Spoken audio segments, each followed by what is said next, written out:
हमारी कहानियाँ देखने वाले 80% लोग ऐसे हैं जो हमारी वीडियोस एंजॉय तो करते हैं, लेकिन उन्होंने हमारा चैनल अभी तक सब्सक्राइब नहीं किया है। अगर आप उन 80% लोगों में से हैं, तो बस आपको एक छोटा सा काम करना है। इस वीडियो के नीचे आपको एक सब्सक्राइब बटन दिख रहा होगा, बस उस सब्सक्राइब बटन को दबाना है। बस इतना सा काम करना है आपको, और लगे हाथों बेल आइकन भी प्रेस कर देना, ताकि हमारी लेटेस्ट वीडियो आते ही आपको सबसे पहले पता चले। अंकल, मेरा बिल कितने का हुआ? भोजन करने के बाद राजेश ने थोड़ी देर तक टेबल पर ढाबे के कर्मचारी का इंतजार किया, लेकिन बिल ना मिलने पर वह भोजन का बिल चुकाने सीधा काउंटर पर पहुंच गया। काउंटर पर मौजूद लगभग 60 वर्ष के गुरमीत जी ने राजेश को गौर से देखा। लगता है आप यहाँ नए आए हैं? जी अंकल, मैंने आज ही यहाँ इस राइस मिल में मैनेजर के पद पर ज्वाइन किया है। आपको हमारे ढाबे का भोजन कैसा लगा?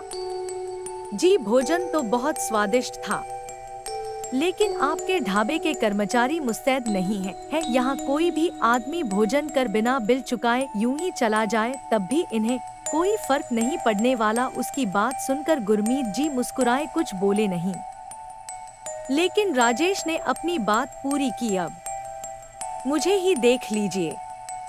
भोजन करने के बाद मैं काफी देर से इंतजार कर रहा था कि कोई तो बिल लेकर आए, लेकिन कोई नहीं आया, इसलिए मैं खुद ही यहाँ काउंटर पर बिल चुकाने चला आया। यह कहते हुए राजेश ने अपनी जेब से बटुआ निकाल लिया।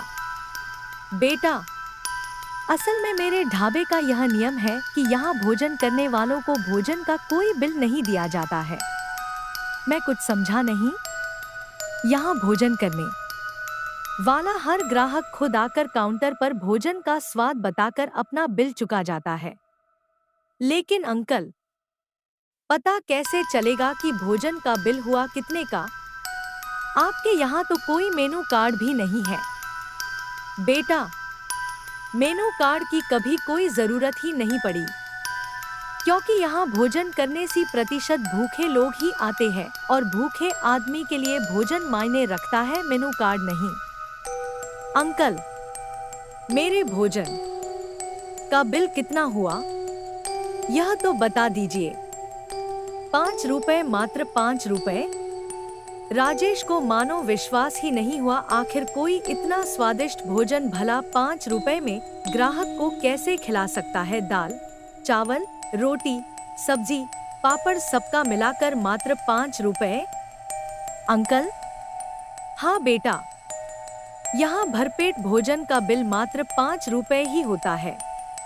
अंकल, एक बात पूछूं? हाँ बेटा, पूछो। इतनी महंगाई में आप इतना सस्ता ढाबा कैसे चला लेते हैं?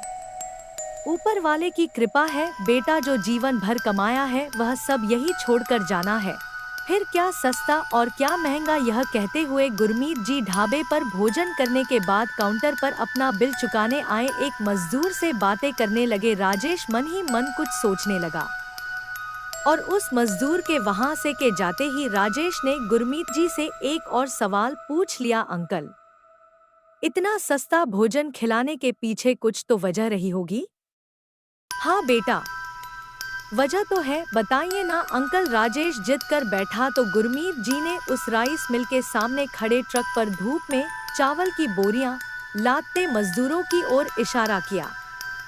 बेटा, ये मजदूर जितनी भारी अनाज की बोरी अपनी पीठ पर उठा लेते हैं ना, उनकी दिन भर की कमाई इतनी नहीं होती कि वह बोरी भर अनाज खरीद कर अपने घर ले जा सके। दिन भर मजदूरों के बीच रहने वाला राजेश गुरमीत जी की बात से सहमत हुआ, लेकिन गुरमीत जी उसे आगे बताने लगे।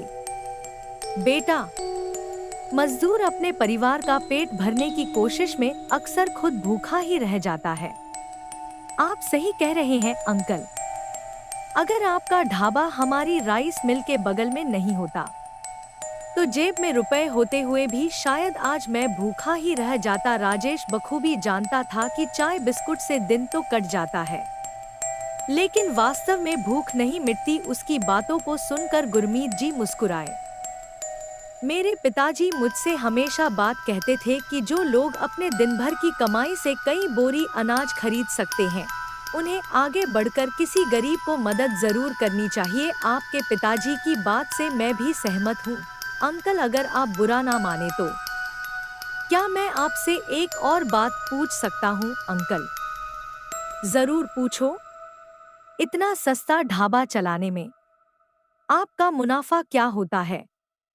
सामने ढाबे की चारपाई पर बैठकर भोजन कर रहे मजदूरों की ओर देखते गुरमीत जी मुस्कुराए भोजन कर तृप्त हो रहे। इन मजदूरों के खिले हुए चेहरे ही मेरा मुनाफा है। उनकी बात सुनकर राजेश पल भर के लिए निःशब्द हो गया।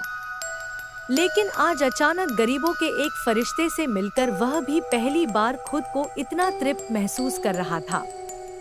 अंकल, ज्यादा तो नहीं, लेकिन अपनी कमाई से एक बोरी अनाज खरीदकर किसी जरूरतमंद को दान करने में मैं भी कहीं ना कहीं जरूर सक्षम हूँ। लेकिन एक बोरी अनाज किसी एक जरूरतमंद को देने से अच्छा है कि मेरा किया हुआ यह दान आपके ढाबे की रसोई के माध्यम से कई जरूरतमंदों के पेट में जाए। यह कहते हुए राजेश ने अपने बटुए से एक 500 का नोट निकालकर काउंटर पर रख दिया। मेहनतकश मजदूरों को अपने ढाबे पर मात्र 5 रुपए में भरपेट भोजन उपलब्ध करवाने वाले गुरमीत जी अपने समक्ष हाथ जोड़कर खड़े एक नौजवान द्वारा सच्चे हृदय से किए गए दान को स्वीकार करने से इनकार ना कर सके।